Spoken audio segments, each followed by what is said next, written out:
everybody, it's Professor Parish. We are on Module 4 of English 122, and so there's a bit to talk about this week, so I want to jump right into things. Going to our Module 4 down here on our main page, in the module section, you'll notice that there are 4 assignments for this week. So I want to go over those assignments, and I also want to talk about the MLA Citation Presentation as well, since we are starting to get more into MLA. If you can believe it, we're about halfway through the class, which is crazy, right? So let's talk about what's due this week. As I'm recording this is on Sunday, so if you've not done Module 3 assignments, you need to do those by tonight, but these assignments here are all going to be due on the 4th of July. So happy Independence Day, happy 4th of July weekend. I know that many of you have plans for 4th of July, probably with family and friends. So my biggest suggestion would be do not wait until July 4th to do these assignments.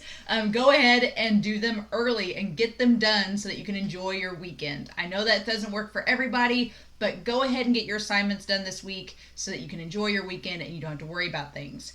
So the first thing I want to talk about is our reading response for this week. So far, everybody's reading responses that y'all have done have been wonderful. I think that you guys are following the prompts really good. The details in your answers have been really stellar, and the grammar and formatting has been great so far. So we're rounding out poetry this week.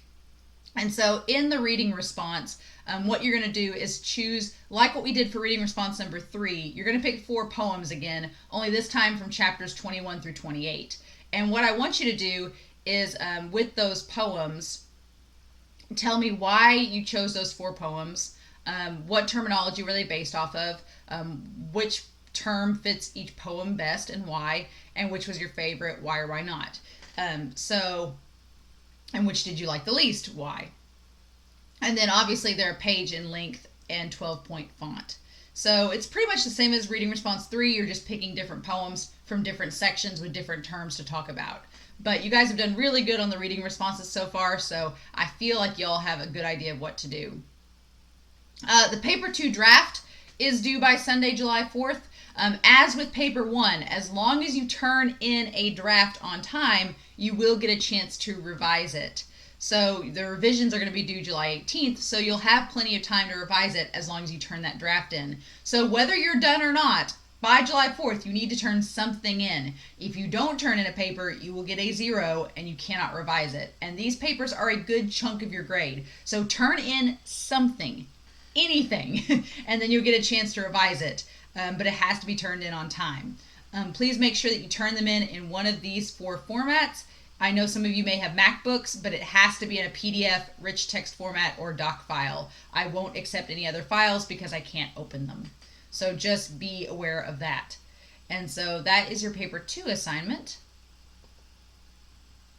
As far as the discussion forum this week, the discussion forum, last week we looked at poems that were online that were spoken, and some of you chose some really, really good examples for that in the discussion forum.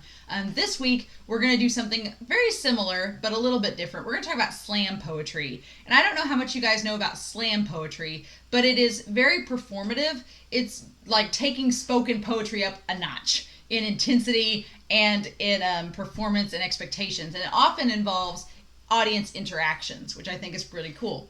So this week, you're going to go to this link, Digital Poet, and there are several slam poetry categories to choose from. So you're going to choose one of those categories and a poem from it and listen to it. Now, I do want to note that several of these categories have mature themes and topics. So please be aware while searching the site. I know some of y'all are in high school. Some of these have pretty mature themes. And so if you want, you can kind of stick to a little bit more safer topics if you want, but they are out there. Now, obviously, this is a college class. I'm treating you all as adults, so just be aware and be careful of the themes and the poems that you choose. But once you have chosen a poem, I do want you to answer these questions. Which category is the poem in, and why'd you choose it? How did you envision the audience participating with this poem being read out loud? How do you imagine your audience reacting if you spoke this poem out loud? And then finally, based on last week's discussion, what is the difference between slam poetry and just typical poetry that's spoken aloud? And explain your answer. And so some of you have already started this discussion forum, so that should be good to help you guys kind of get on top of getting the post and responses done this week. And then there is the poetry exam. Just like the fiction exam, it is not graded. It is graded. It's not timed. It is not timed.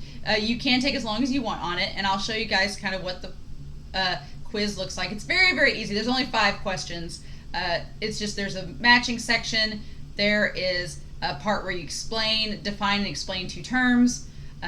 You're given some explanations here, and then discussing the difference between denotation and connotation. Now this question's worth 5 points, so I do want a pretty extensive answer here. If you just give something very basic, you probably won't get the 5 points, but just keep that in mind. But there's only 4 questions, so it's pretty easy to get done. All right, and then the last thing I want to talk about is that as we are getting into these next couple of papers and we're dealing more with MLA, I do want to point out that in Module 1 there is this MLA Sources and Citation Presentation. You can either download it or you can pull it right up here on the screen like I've done here. I do want you to use this presentation. It is there as a resource. If you have questions on how do I cite something, this presentation, it goes over picking credible sources, like what makes a source credible.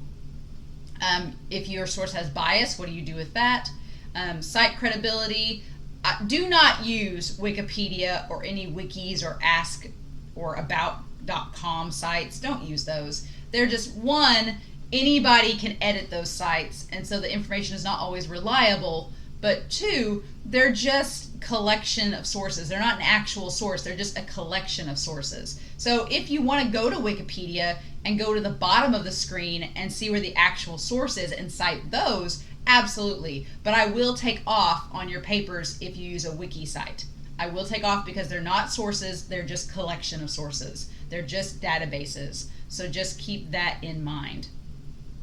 And then it talks about credibility, like based on the URL. Like a .com site, anybody can make a .com site. Like I could make facts.com right now and post whatever garbage I wanted, and unless it's monitored or regulated, you wouldn't know if it was true or not. But like a .edu site or .gov site, those sites are pretty much typically regarded as factual because they're held to a higher standard than a .org or a .com site. And then questions to determine credibility, you can look at those. Facts versus testimonials. Timing, usually you don't want to pick a site or a piece of information that's older than 5 years unless it's just a basic, background information source. And then talking about in-text versus citations. So in-text citations are actually inside your paper, and here's an example of one right here. And so this slideshow will show you how to create in-text citations. So there's how to do it for print sources, like it's usually the author last name and page number, or if there's no author, you do the title and page number. And then for digital sources, it's usually just the author's last name, or it's the basic URL for the website, like nytimes.com, and that's it. So it's pretty simple to do in-text citations. I would recommend that if you are citing a source within a text, in that paragraph, make sure that by the end of the paragraph you have an in-text citation. And in your papers, as I revise them and review them, I'll give you guys feedback as well. And then towards the end of the presentation, it shows you several examples on how to cite in MLA format. Like I have here an example of when you are citing short stories or books, like do you italicize the titles or do you put them in quotation marks? There's a list here to show what the differences are. And then there is citation basics. So the whole point with citations is that you're giving credit to the authors of the work that you're quoting or using their research from. So the basic formula is usually the last name, comma, first name, title of the work in quotation marks, the publisher, and the date. That's the basic formula. But as you go on in this presentation, you'll see that I give you some examples like how to cite a book. I put that on here. How to cite a web page. I show you how to do that. And I show you where things should be italicized and where it shouldn't be. Now, I do want to note with web pages, what most people forget is that you have to do the web URL here after the title and the publisher. And often they are the same. It's kind of weird that you're citing 2 things twice, but sometimes it's different. But like, for example, if I cite the New York Times, I can say Murphy, Tanya, the title of the article is Immigration on the Forefront, my web URL is NY Times. My publisher is the New York Times Online. So they're basically the same thing, they just look a little bit different. And then I have my date and then my link. Okay? So use this as a template and a guide to help you do citations. There's some examples here of how to do dates. Journal articles, I give you all an example here. And then as you go down, there's also a link to Purdue OWL if you need help with extra citation examples. So I'll be going through your papers and giving you guys pointers on citations, but I do want you to know this presentation is here for you to reference. I made this for y'all to use. So if I notice you're doing something very wrong with citations, I'll be like, hey, you need to go look at this presentation because it's going to tell you how to do citation properly. And then if you have questions, you can always email me. So yeah, that is pretty much it for this week.